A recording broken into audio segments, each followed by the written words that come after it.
Today I'm going to present about improving skills of calculating production cost using a smart plus table technique.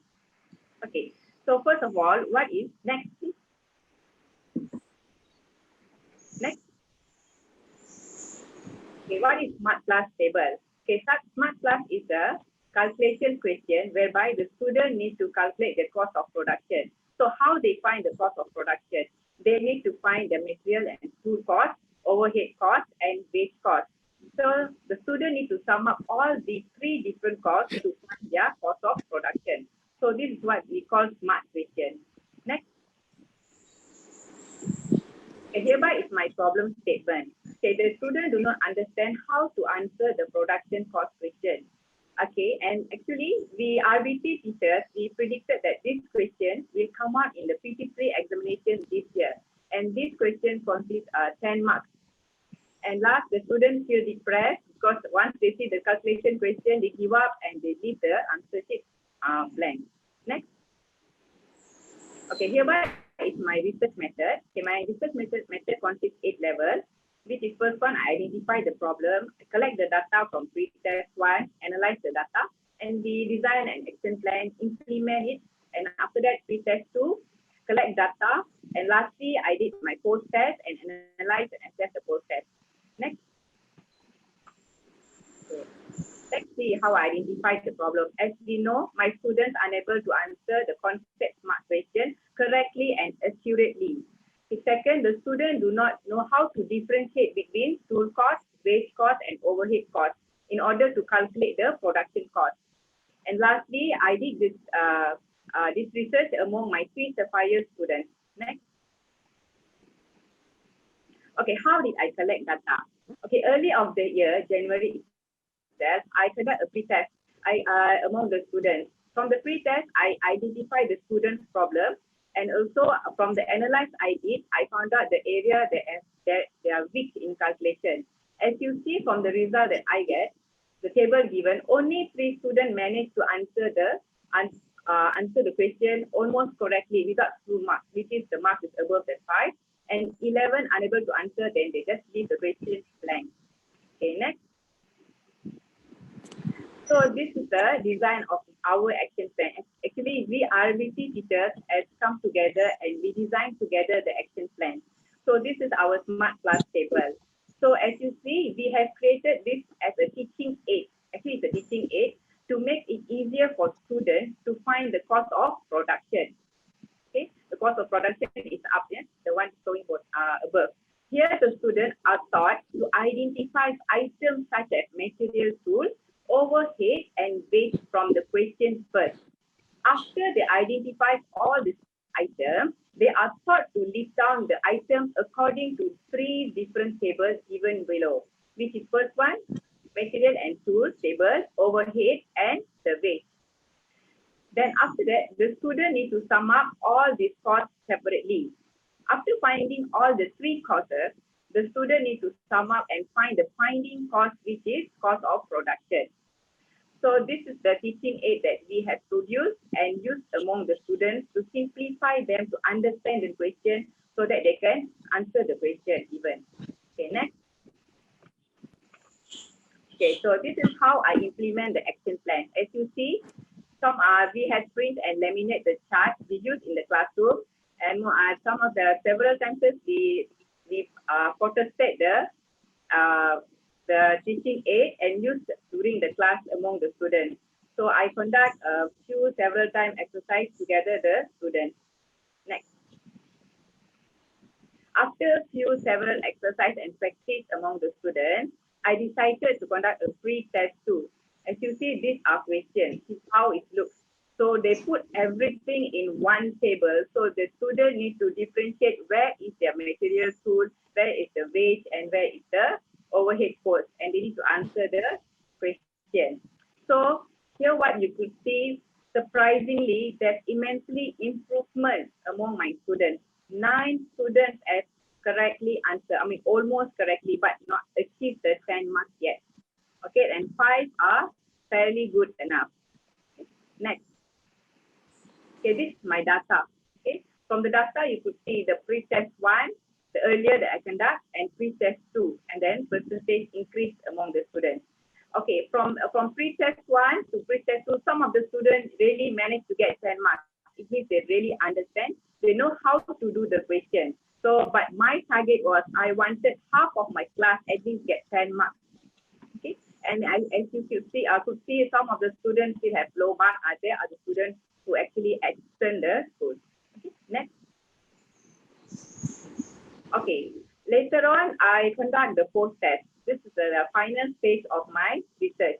My post-test I issue a smart concept question in the March examination.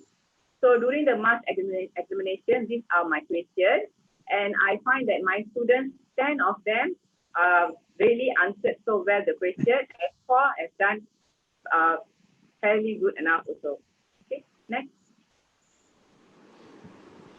Okay, lastly, this is analyze and assess that I did. Okay, so teachers can see from here. All right, look, you can actually compare the marks between their pre-test 1, 2, and their post-test. So here was a summary of my final. This summary is really show the remarkable improvement among the students in their marks. Okay, this summary also shows the breakdown of each course. So it means if the student can find the cost of each, means material tools, their overhead cost, and their wage cost, they're able to answer the question correctly and get their 10 marks. So overall, I satisfied with my teaching aid, okay, that we have created. The RBT teacher has created, and we apply this to all the Form 3 and Form 2. For your information, actually this smart concept being introduced for students in Form 1. But when they goes up, their level will get higher. I mean, the level of difficulty will get higher and higher. So once they reach their Form 3, they'll find it difficult to differentiate with these 3 courses, and they give up to answer. So I feel this teaching aid really helps the student to answer the question during the exam time. That's all. Thank you. Thank you very, very, very much for that. I've got a couple of questions. I think it's really great to see so much in-depth data analysis going in to inform your teaching. Can you tell me what effect, like looking at the results and measuring like that, have you found that useful? Yes, it's useful because from what you see the last slide, right? I actually break down. I actually find out which course actually the students have difficult to count, whether they are unable to identify their material or material tool cost, overhead, or wage cost. So from there, we can guide the student. Okay, so I think sometimes teachers can be a little bit scared of Excel and some of the. So do you have any advice for people to get started with data analysis in Excel? In Excel, is it? Is that what you use? What do you use to keep your mark? Marking, because we have the marking scheme. Right. So how do you keep track? Pardon? I could not get how do you keep track of all the marks? Oh, each of the course consists marks. So once the student can answer at least one course, such as if they can answer the cost of material and tools, they get correct in that area. Then after that, they go to the cost of overhead. So this is how the marks, yes. Okay, that's fantastic. Thank you very much. Has anyone else got any questions? Anne, are you there? Do you want to say anything, ask anything? I know no, I am here, but thank you so much. That was really interesting. Like you pointed out, this are one of those subjects that's quite difficult to get some sort of innovation. So that's really great that you've come up with such a great innovation. And what I like is the fact that all of you all are working together, your panel. So that is really a good collaborative work. Thank you so much for sharing with us. Because I just want to stress here, we teachers would like to go down to the students, go down to their level to make their work easy. And so do you feel that improves their outcomes when you go down to? Yes, we need to go down to roots. to make their understanding very easy, so that they can simplify the understanding. They can do their work and questions easily. Absolutely. All right. Thank you very, very much for your sharing. Right. Oh, I can see a hand up from Harjinder. Yes. Have you got a question? Quite impressive, but I'm just wondering, how do you share with your colleagues? Do you have like a CPD course in school where you share, this? True. Among our RBT teachers, we have CPD course. So actually, this is hard work from all the RBT teachers. Okay, so this idea came up from us. So we implement this action plan, this teaching aid, and we are using it. All RBT teachers are using it in school. Just want to find out, what about other schools? I mean, it's a great idea. So how are you open about sharing with the other teachers in other schools? Oh, okay. Yes, actually, yeah, I don't mind sharing it with other schools. So far, the friends that I had in my same clique in other schools, I have shared my action research to them also, telling them that this is how I use within my students. But so far within our reachable friends, but not yet, to the outer from my connection. Yeah, Haley, just want to share. I think it's really good if we could have like, being in an international school, we usually have conference where we share ideas, great teaching ideas. So I'm not sure whether that's happening in government school at the moment, where you, gather all teachers with great teaching ideas and they can share a platform where we can actually share ideas. I mean, this is a great platform, but we need to be, to reach out bigger groups. Yeah. Absolutely, and I think that you've hit upon a very important point that is one of the philosophies behind us holding TeachMate. And I know I've got Sheila and Anne here. They run our middle leader network for our trust schools, and I know that they are working on getting a lot of sharing going in our network. And I think, is there anything else you want to add, Anne or Sheila, about getting collaboration between schools? If I can just add, we do have a website whereby the teachers can actually upload some of the materials so that other teachers can actually download and use them.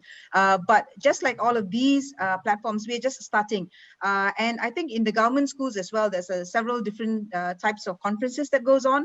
But what we really lack is something that is a little bit bigger, in the sense that we are combining both public schools as well as international and private schools together. And that's what we are hoping, that with TeachMeet, it can actually evolve to something as good as that. Absolutely, absolutely. Sheila, did you want to add anything? No, I'm just thinking that, yeah, we have got a platform for the national schools. It's just starting out. But I think that, all teaching is, all teachers want the same thing, and that is quality learning in classrooms and being able to impact the learning of our students. And we can learn from each other, I believe, because I come from an international school background, and I think that, we can learn so much from each other and our particular challenges as well. And we think that we are different, but actually it's not. It's just, the context is different. Absolutely.